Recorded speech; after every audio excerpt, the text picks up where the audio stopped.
So I tell you what, instead of wandering around here a lot, I think I'm just going to sit, if you don't mind. Sure.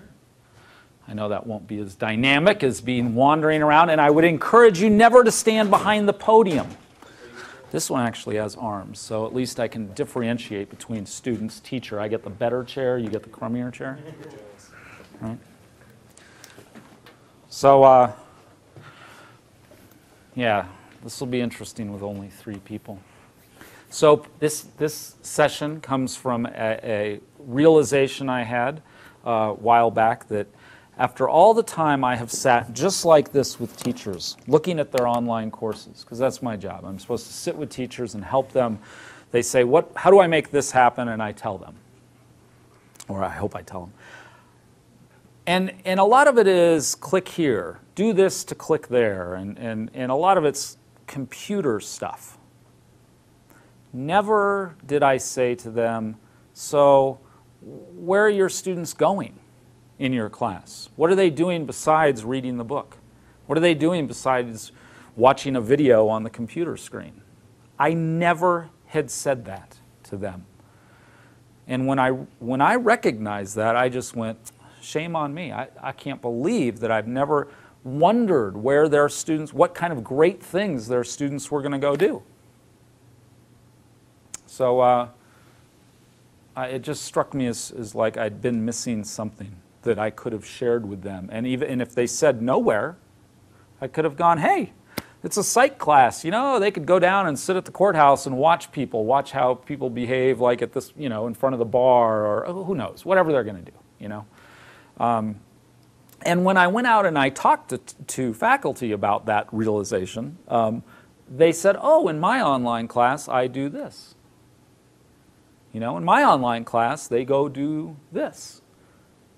But most, kind of looked at me and just went, yeah, that is weird.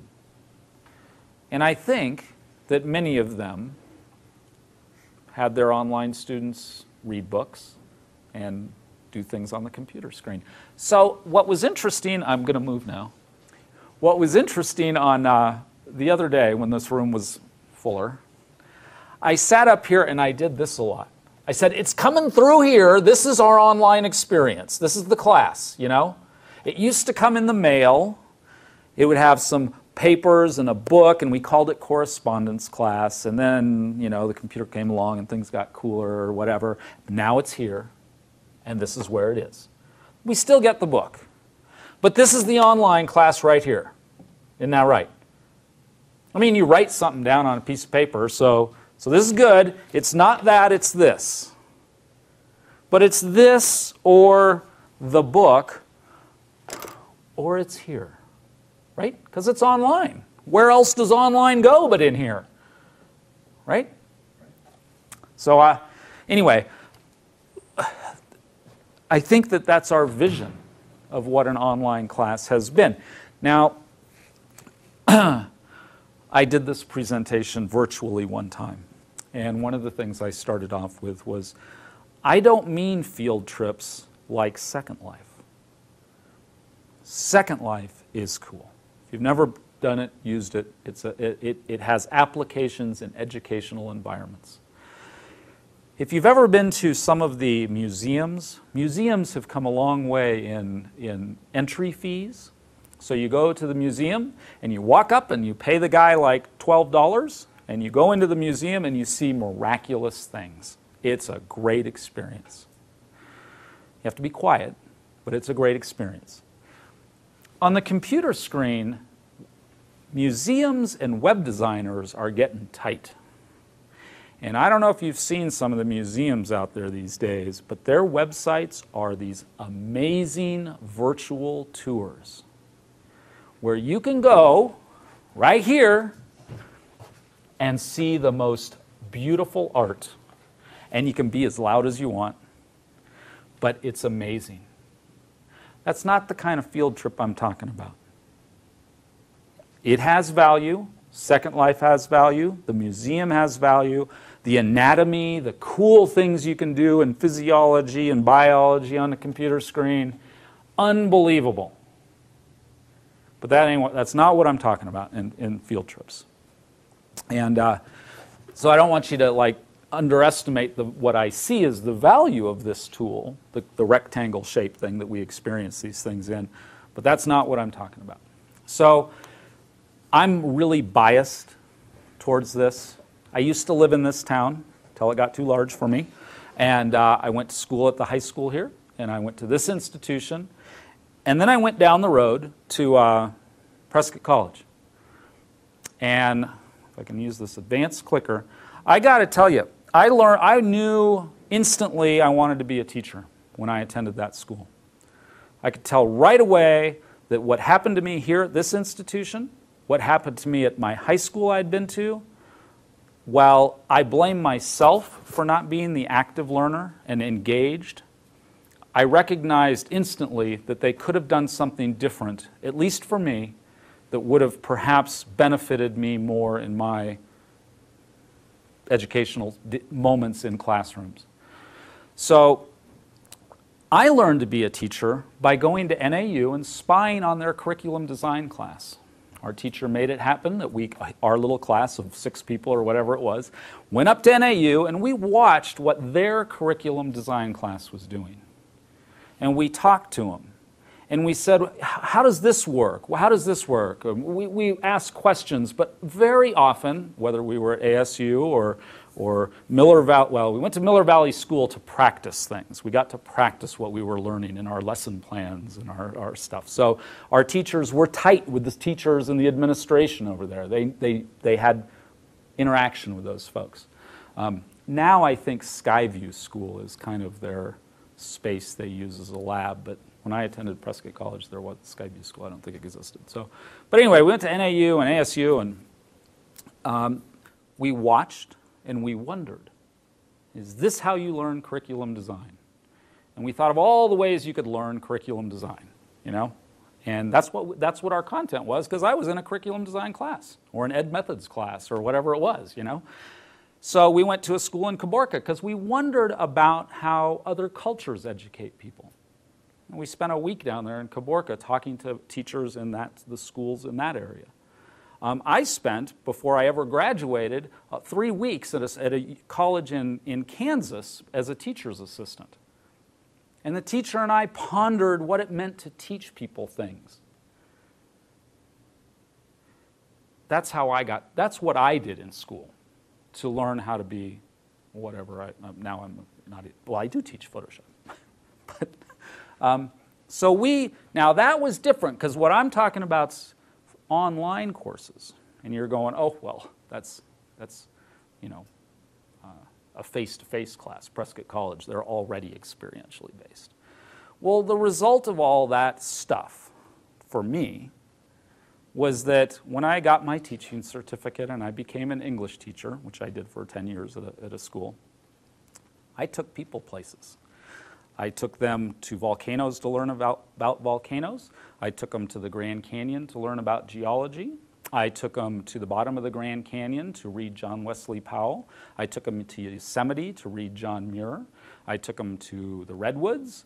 I just felt like things were happening in other places. And I recognized very quickly that in math you learn more than math, in English you learn more than English, and in any environment you teach in or learn in, your students learn more than what you're teaching them.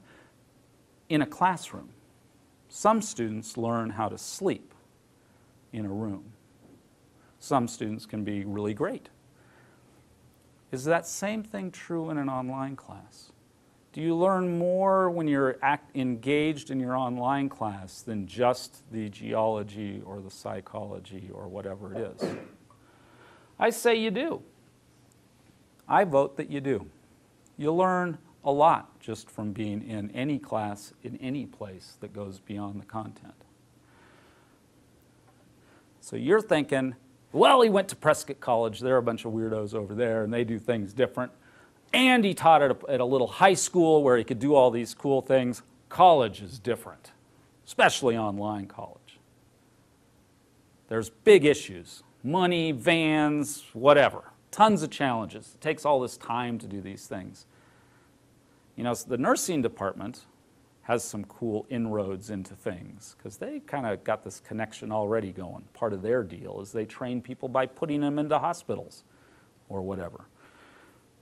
So there's models out there, whether you're in English or science or allied health, that are already doing all these things. And college isn't any different. And if I had any candy, and we always think that it's in graduate school where they do the really lofty internship, this and that. Well, you don't have to.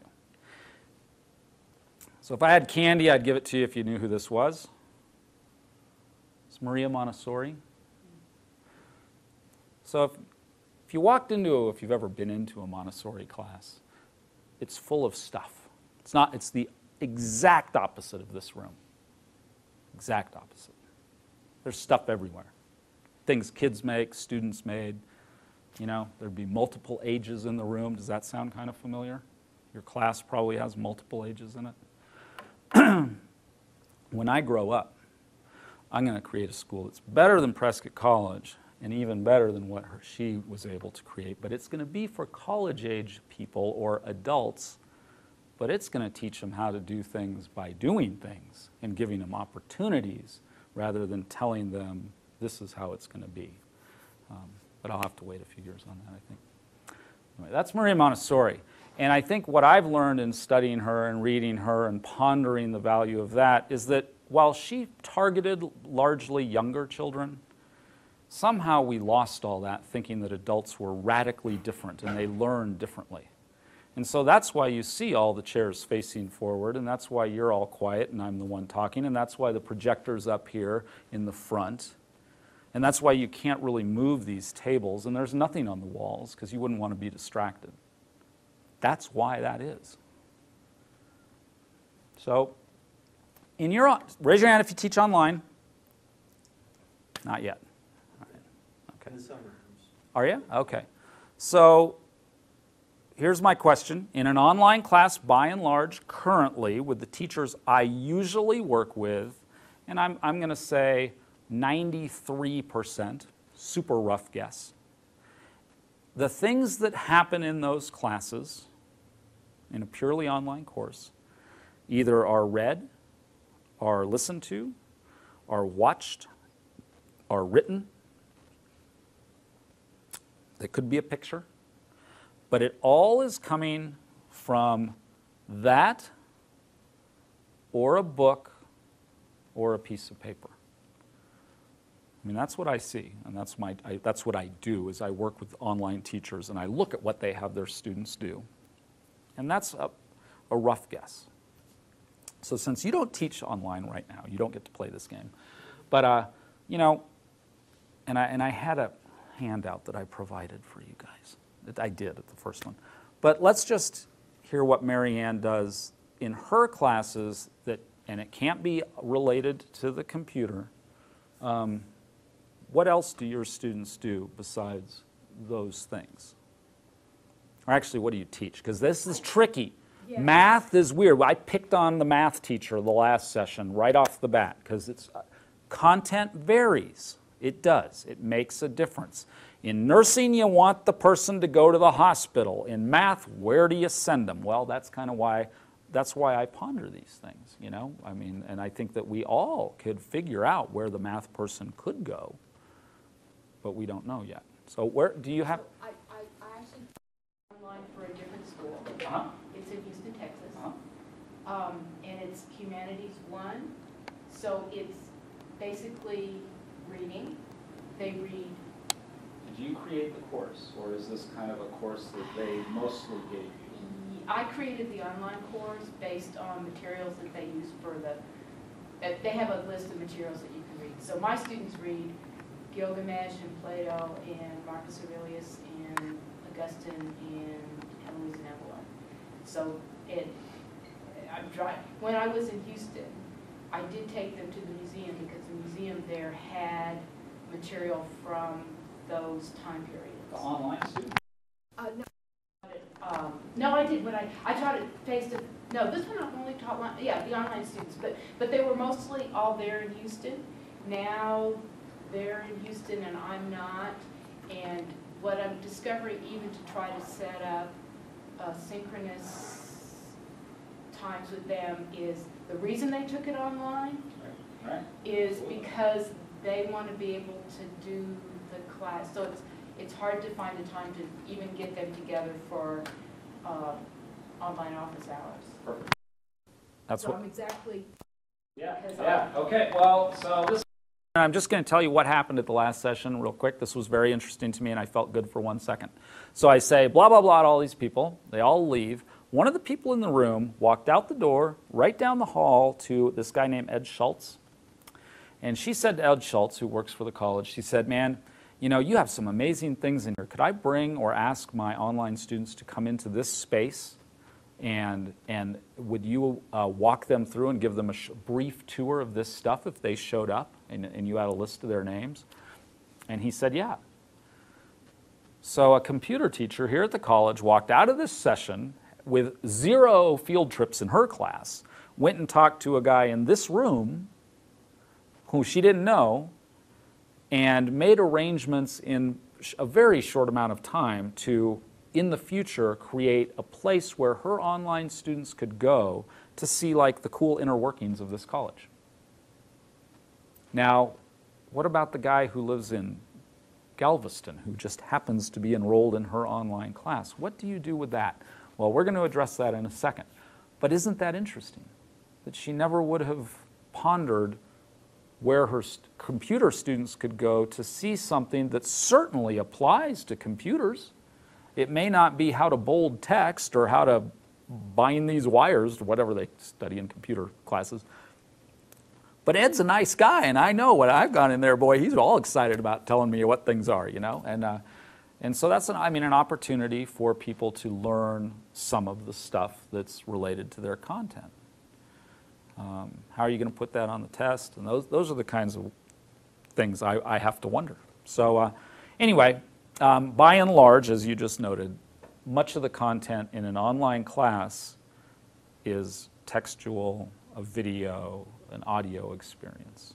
Any other? Go ahead. But my class, I've taught a different class, but in the same school, and it's still, because it's text-based, even the face-to-face classes are those things. Again, I took my students to the museum. They have an excellent museum in Houston. So when we did, you know, but it's already prejudiced towards text. Yeah, you know, I have a really beautiful collection of first edition early American authors. Some of my favorites, British authors, Robert Louis Stevenson. I have beautiful, really valuable old books. So I love books. I love books. I love videos. I like really good, the best movies ever made are my favorites, you know? So I'm not discounting the value of any of these things at all. I would never say, you know, send your students somewhere because that's the only way to do it. But there are different ways we learn things and different things to do to learn various things. So can these two things coexist? I got to tell you, 93% of the time, approximately, they don't. They might be able to, but they don't. You know, we're just not asking the students to go out anywhere, and that's why they don't go out anywhere, because we don't ask them to. We don't ask them to because, I mean, in most classes, even here in this room, we don't ask them to go places. So you guys do teach. Howdy. Hi. It's okay. You know, you guys do teach face-to-face. What do you teach? Oh, you're both nursing. Ah, excellent. So these are, to me, these are good examples of, you know, we already have programs that have connections outside this space. And I just remembered, I have to tell this to you because this is really interesting. And this was the very beginning of my last presentation, actually. I'm going to move now. I was at a conference a couple of years ago, and I saw an architect talk about education. He was an architect, commercial architect. He designed beautiful buildings for like GM, whatever, huge, beautiful buildings. He was an architect. but he was in there to talk about education. And he didn't talk about, how to best teach biology content or whatever. He talked about the flow of people in a space, how they approach a narrow area that they see in front of them. He talked about the shape of things and the height of the roof and where the windows were and how that relates to people's attention. Because his business is not making sure the 2x4s are nailed together well. His business is to make people feel, that seems strange for an architect, to feel comfortable. So his job was to have people go out and survey people, go out and ask people about how they want things to be in a space.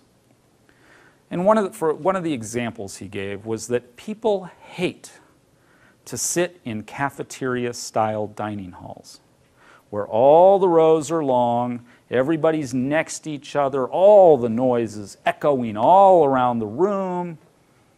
They want booths, right? When we go to restaurants, we say, could I have that booth over there because it's quiet, right?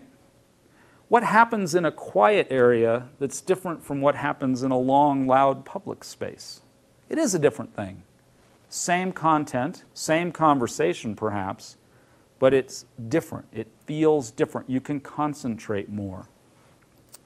And this guy was all about space. And it was amazing because I could instantly see the cafeteria at Yavapai College is one big cafeteria. The classrooms are all one big room where it's loud. There are no, we've designed educational spaces in many respects to be the exact opposite of what we would want an intimate learning experience to be, because we only have one teacher and 200 people in the lecture hall. Well, of course it's going to be a big room. How do you get around that? Well, we don't know because we've never, hardly ever, done anything different. So, to relate that architectural stuff to how I see space today, I walked into this room a while back, and I recognized that they had, look at the shape of this. It's like my TV. It's called widescreen. And I walked in here when Ruth, I think, or somebody had their PowerPoint presentation up. And I looked at the PowerPoint presentation, and I noticed that it was perfectly 4x3 with these wide spaces on either end that were not being utilized because the PowerPoint they had created was not for this environment. And I thought, that's interesting. I am not going to go up there and give a presentation that doesn't utilize the stuff that the people are giving me. So I figured out how to do it, and if you just convert your PowerPoints to 6x9, it stretches the picture to fit the screen. So you have to, you can do it. You have to copy the pictures over to a new PowerPoint, and then they won't be stretched. But that got me thinking about this room. Because this room and the old PowerPoint are how we've done education. We need to utilize our available space, which is out that window. It's out there. We have moments in here where we can do great things. We can talk, we can have interactions, but it's ignoring the rest of the stuff that's out there. I was ignoring the rest of the space on this screen. And that was really smart, I thought. Anyway, that was how I introduced, or part of my introduction to my last session. You guys, with the nursing, you guys have recognized that already. They're all over it. And I wonder about the math people, still. I always wonder about the math people. So why don't we go places? Well, and these all sound very mean, but teachers are notoriously kind of tied to textbooks for many, many reasons. Lobbying and money and politics and policy and who buys the book for your division and admin assistants and cost, and I mean tons of things are tied to textbooks. But because we've got such a history with them, we've become close with them. So we read chapter 1 out of the book and that's how it goes. And we have extra handouts. Thankfully, we're all creative enough to go beyond the book. But by and large, what we've seen in K-12 especially is that we have a textbook and we read chapter 1, and on Friday we have the test, chapter 2, Friday we have the test. We've been doing that for a long time. There's no room in there to go to the museum. What are you going to do? So you guys are lucky because you guys have to go to the hospital. I think that's smart. It took me time and a lot of effort to convince my boss that I could drive students to Yosemite National Park from Cornville, Arizona, and it would be good. I didn't get paid a lick more for all the time I invested sitting there thinking about how valuable it would be. It took a lot of work to make that happen. Now, it could be a little different going locally, but and so how do you assess the trip to the museum? You have them write a narrative. Did you go or not? True, false, multiple choice. Did you enjoy it? Did you see the Van Gogh? I mean, what are you going to do? How do you assess somebody's experience in a hospital? What kind of things do you ask them? Did you have a good day? Did you learn about this gauge? Did you stick a needle in somebody? I mean, They all have to write an experience paper. Okay. And those are harder to grade than true-false tests. So oftentimes, those, not that we're all giving true-false tests in our regular classes, I hope, but a lot of times a person's experience outside has a lot of different elements to it than just reading the chapter, understanding the facts, and then conveying that understanding in multiple choice, short answer, true-false questions, or whatever. So they're hard to assess. I vote that even in your online class, even if your student is in Texas and you teach here, you can still ask them to go to the local museum, even though it may not have the same art it doesn't have the same art exactly. You can still ask them to go. And they can go by themselves. And here, we at Yavapai College have a community service program or a service learning program that, it's going to be like so many things.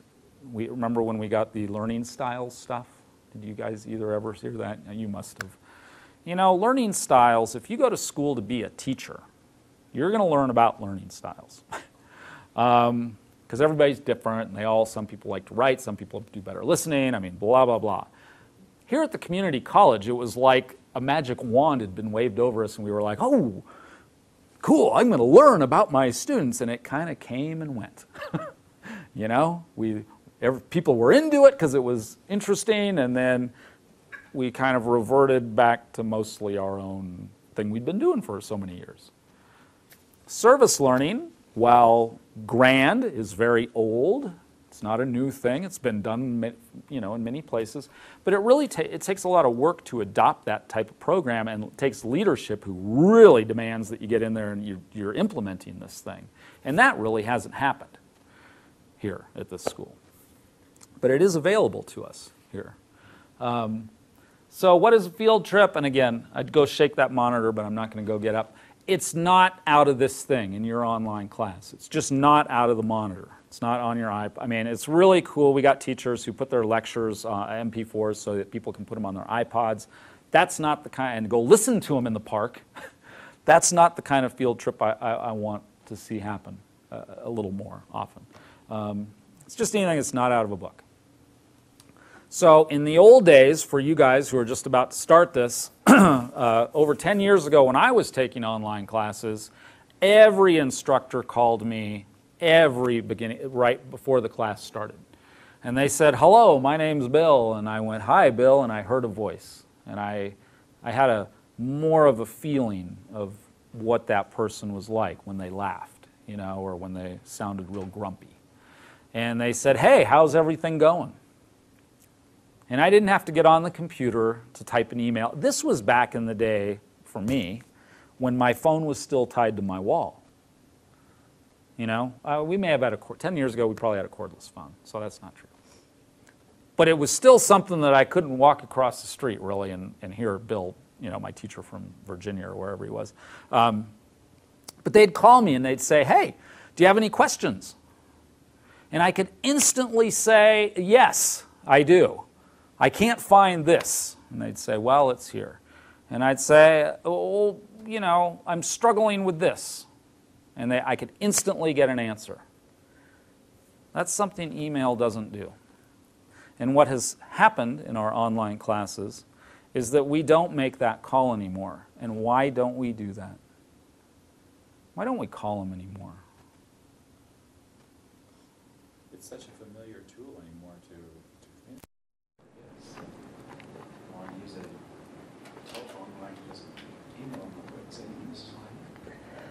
Less convenient, time conserving. Yeah, absolutely. It is. Is there anything we're losing by the phone call? Person-to-person connection, perhaps. Is that valuable? If you actually talk to them. Yeah, I mean, I don't know. The email is predominant because just like in the session on Tuesday morning, Mark Shelley was saying, were you guys in there on Tuesday morning when Mark Shelley did the general session? He was trying to set up an end-of-class get-together for the class that he had just finished. And his administrative assistant was sending emails and trying to make phone calls and doing all these things. And they couldn't get a hold of one person. She sent us text, and within 60 seconds, he said he had everybody's response. They don't pick up the phone. They screen their calls. Why don't we call them anymore? Because it's a waste of our time. And it's a waste of our time because we've gotten to the place where we do things. And that's why our students don't do things. You know, I worked in the GED program for a while here, and when people didn't come to class, my boss was very aggressive in calling them. And she would be frustrated because they wouldn't answer because of this or that. But you know what? She never, ever gave up, and she talked to a lot of people. And I think that I'm not advocating going back to this, but I think part of what's happened is we've kind of thrown the baby out with the bathwater in that we've thrown the phone out with this idea of synchronous communication. We've gone so far to the side of email, and in fact, in the not too distant future, I am definitely going to do a presentation that's about leadership in schools and email. And how what has happened to leadership is now it happens out of an office via email a lot of times. Whereas in the old days, you had to get out of the office to go lead the people. You had to go talk to them, you know. And I think that's really a tragedy in a lot of cases. And I think we're missing something and it's just become normal. I mean, you're kind of looking at me like, well, isn't that how it's done? Well, yeah, it is. That is how we do our leadership. It's done via email. In a classroom, your leadership as the teacher, well, what else are you going to do? Email, of course. So when I did this online, I got a few calls on this one. But you know what? I got to tell you, if what you're selling your students, what you're delivering to them is 93% or whatever it is out of that screen, then a phone call is almost like a field trip because at least they're doing something else that's not on the computer. And they can hear a human voice, and they can interact synchronously with something beyond that screen, you know. So I just think it's interesting that we've kind of gotten so far away from that sort of a thing. So here we do have service learning. I encourage you, Brent Roberts, I think, is currently in charge of it. And there was a session sometime in the last few days, although I think like this, it was a session that was today, and it had very few people signed up for it. But I think down the road, again, it probably, like all things in education, is just phase after phase and circular, and things come back in trendy. And I hope it takes off here, because I think asking your students to get out, your online students, to get involved with something in the community is absolutely within your bounds as a teacher. So here's what people came up with when when I asked them, well, what do your students do? You know, and the yoga. I mean, believe it or not, there's online yoga classes. And it's not too far-fetched to ask your yoga student who's doing the yoga probably in their living room or wherever to go visit a local yoga studio, take a class, and how do you evaluate that? Why would you want them to go somewhere else to learn the very thing that you're supposed to be teaching them? Is there any value in a nurse that's in your class that's been going to Yavapai Regional Medical Center to go to another hospital to see something? Absolutely. So, I mean, that was a good one. This is interesting to me. Okay, you're an online teacher. Here you are at Yavapai College, and you say, oh, tell me a little bit about yourself. And in your first discussion form, everybody introduces themselves, and they say, I'm from Prescott. I'm from Prescott Valley. I'm from Prescott.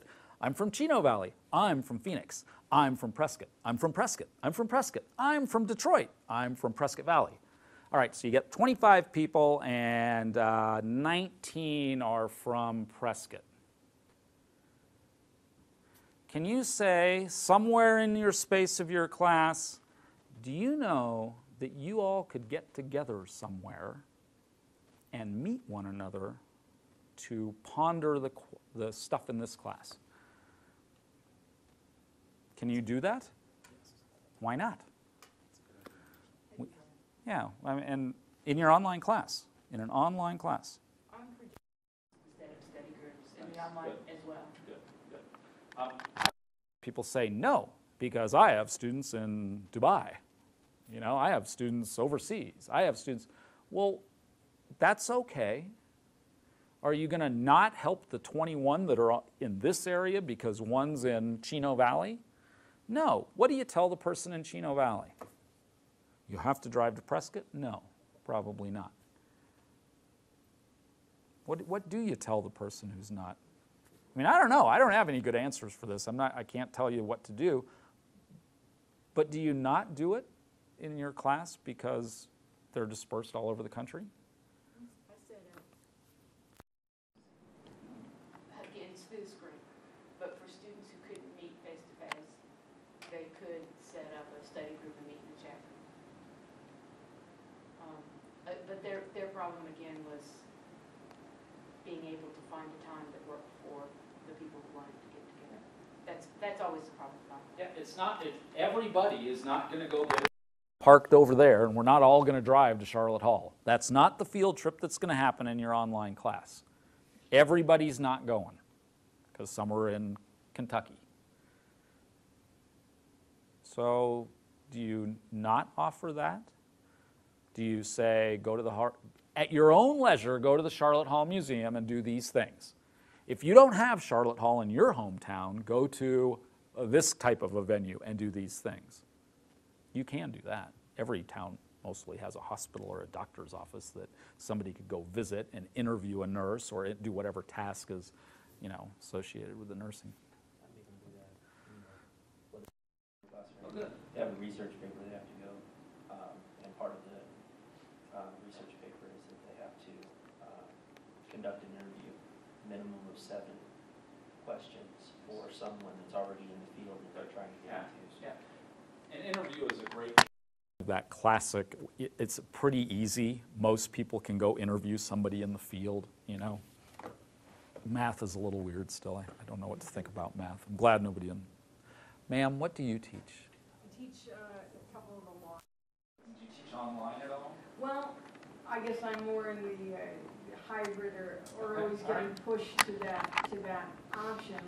So I'm always trying to figure out what people who are doing the online stuff are doing. But back, the issue of trying to encourage anything out of the classroom, I've had interesting pushback with people who, no matter what options I give to those who can't or won't engage or complain, either now they're at a disadvantage or now they're missing out. And what's interesting is I inherited a class that's actually a year-long class, 2-semester class, where the instructor before me, they were meeting for hours and hours and hours outside of class, and I could barely get agreement to do anything. And I thought, he had probably twice the time to do what he was doing than I have, and so I'm like, because I don't have that outside, I can't even get them to agree to do that, and I'm hesitant to force them to do it because of all the, well, that's not a requirement, and you can't make us, and that's not on the description of the course.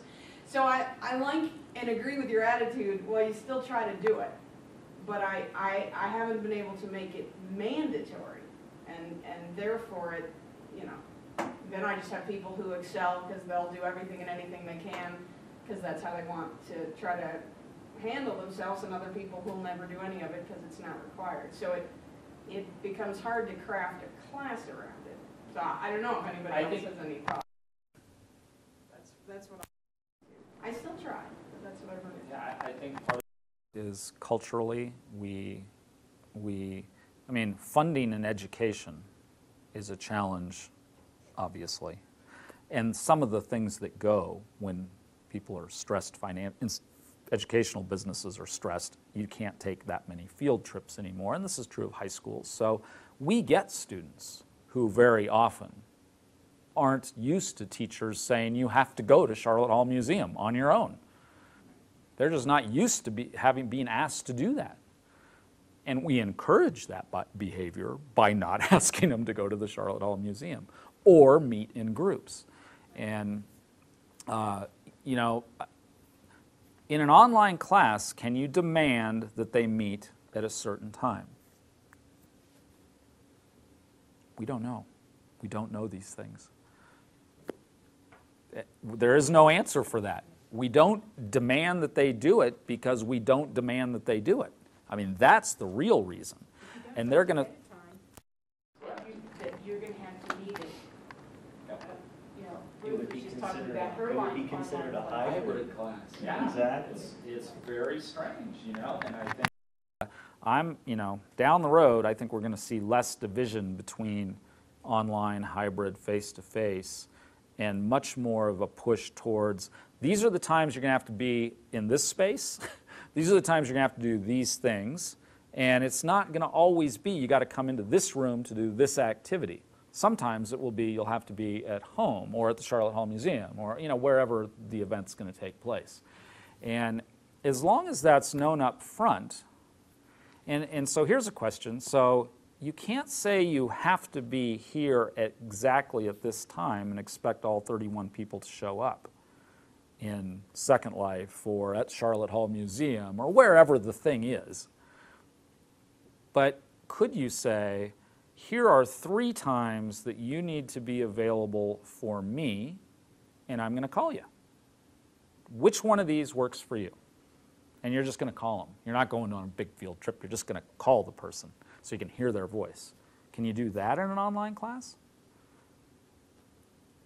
I would say, part of me says no, because it's online and they don't have to be anywhere at any time, right? Including to call you or whatever. Is that fair? Is that right?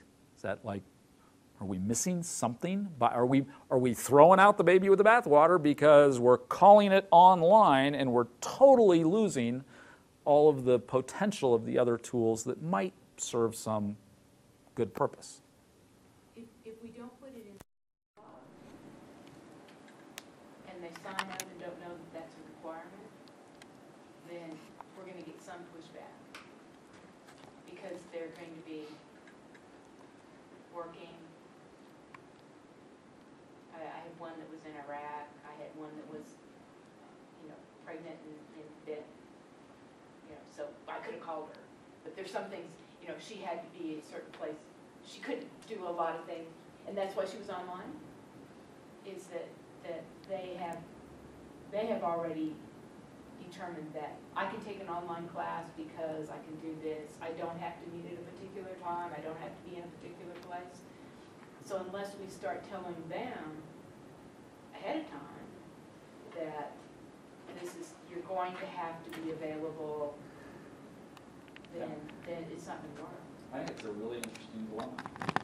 I just totally, I'm not going to give up that it's all online and it's only coming out of that thing, because I think that's completely ignoring the rest of the stuff that could benefit them.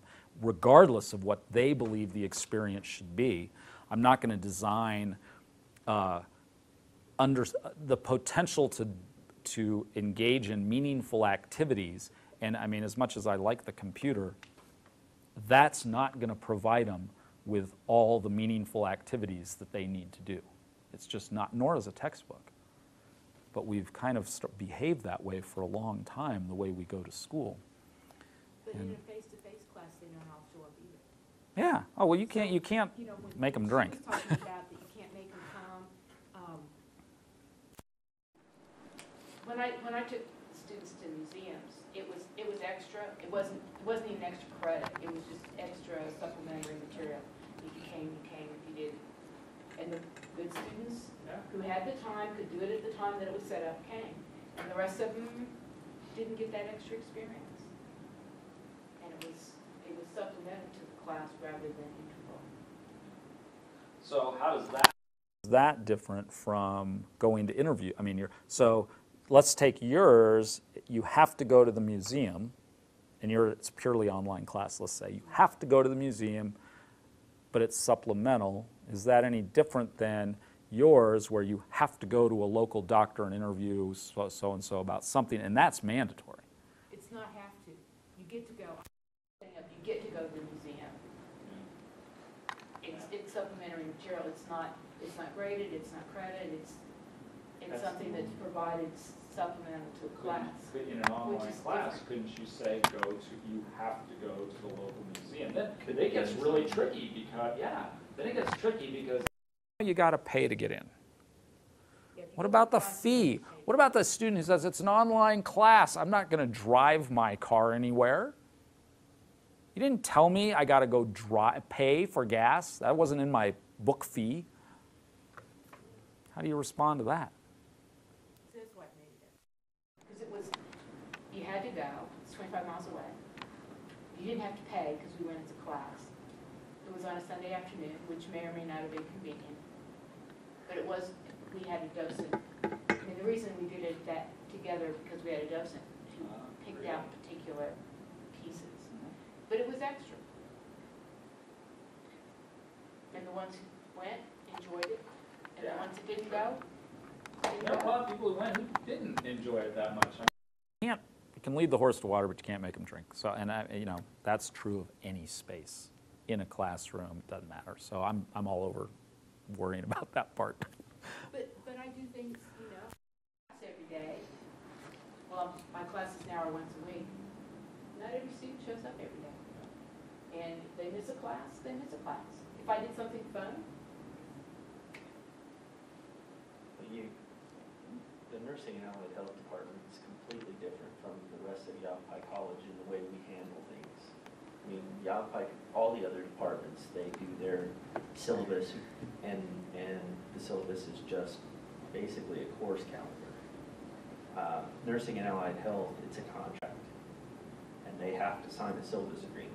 So on the first day of class, you know what's expected of you for that class, what the assignments are going to be, everything about it, and you sign a syllabus agreement.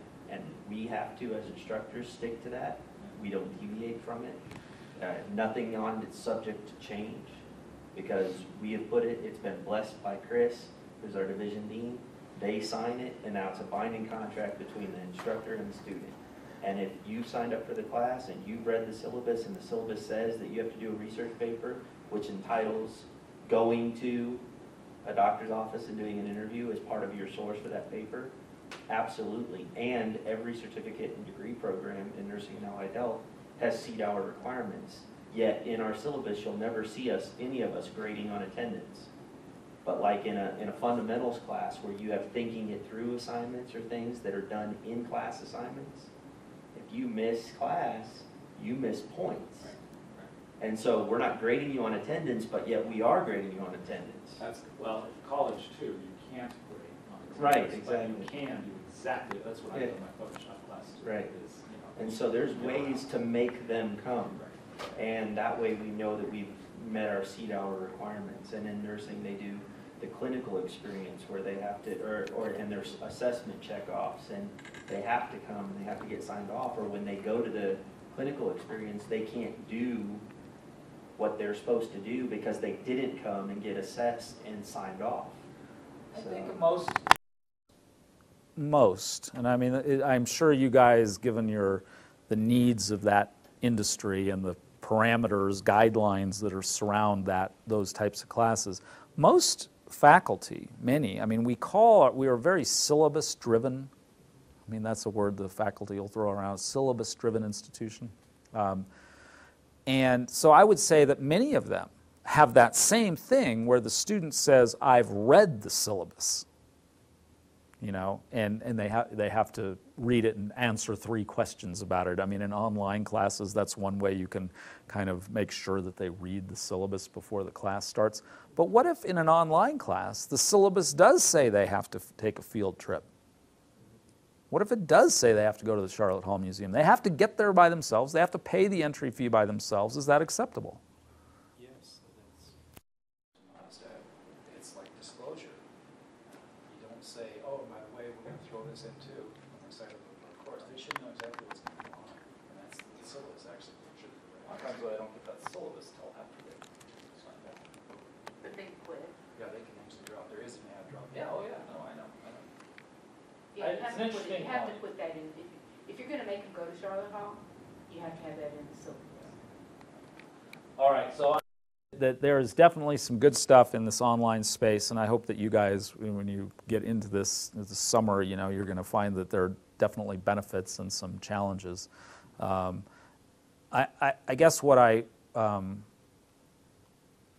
hope is that we can begin as an institution to see that in our online classes we can do these things, because I really don't think we do them often currently, and that we can begin in online classes to ask students to go other places. And I know this sounds really evil, but I really do think we teach the way we were taught, and that has continued to this building today, now the shape of the screen has changed, but the chairs haven't, the windows haven't, the lighting hasn't. We're pretty much doing things the way our parents experienced them and we experienced them. And I'm not saying that those are bad at all. What I would say is that the correspondence type class that happened for a long time via the Postal Service, that's what turned into the online class. And we still struggle with the differences of that experience and what happens in this room, where we can all go down and get in a van and go to the Charlotte Hall Museum together. And that somewhere along the line, we need to recognize that both of those things, the correspondence class and this face-to-face thing, have great value. But there are certain things one can do and the other can't. And we need to make sure we're using the benefits of both in each environment, because the internet kind of allows us to do that. You know, if you've used Skype before, I mean, if you talk about a phone call on a telephone or an email, I mean, Skype is a very, very powerful tool that many people have access to, can have access to. But I think we don't do it very often, because we don't expect them to communicate with us any way but email.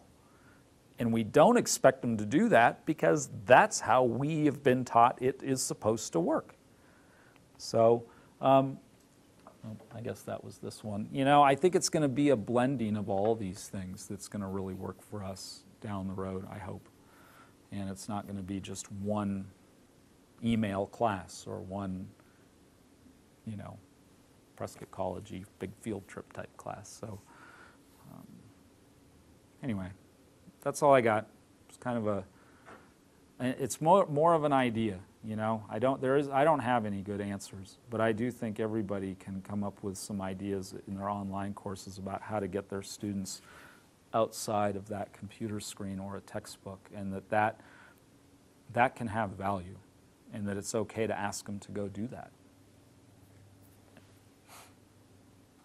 Any questions? What's your main suggestion of superhero having it both in the course description, but at least if you can't necessarily control that, having it in your syllabus so that if they want to reject it, they can? Is that your main advice, just to have it clearly, give them notice? That would be one. Say that there is no immediate good answer. What I did when this room was full 2 days ago, I said, so in math, what are options in a math class? What can you do in a math class that would, in an online math class, that would be something other than a book or a computer screen or a calculator? I mean, it's tough with math. What are the options? You know, and in humanities, and so everybody had some ideas about that because that's easier. Psychology is really, sociology is super easy. You know, depending on your content area, it's going to vary. But it was very interesting. This room was full, and people didn't have a whole lot of ideas. And I think they didn't have a whole lot of ideas because they just really haven't wondered about it very often. And so I would say my best advice is to try or to wonder what's applicable. How would it work for the person who does live here and the person who's in Iraq? How can those things all be done in that space? And I vote that here's what I really vote, is if we never try, it'll be just the way it is today. And I got to tell you, sitting at home at that lonely computer at 11 o'clock at night, knowing that the only thing you're ever going to do is either on that computer screen or in the textbook next to you, I know there's more. There's more to learning and as a teacher, you can control it. That's your thing. You control the space and the things they're supposed to do.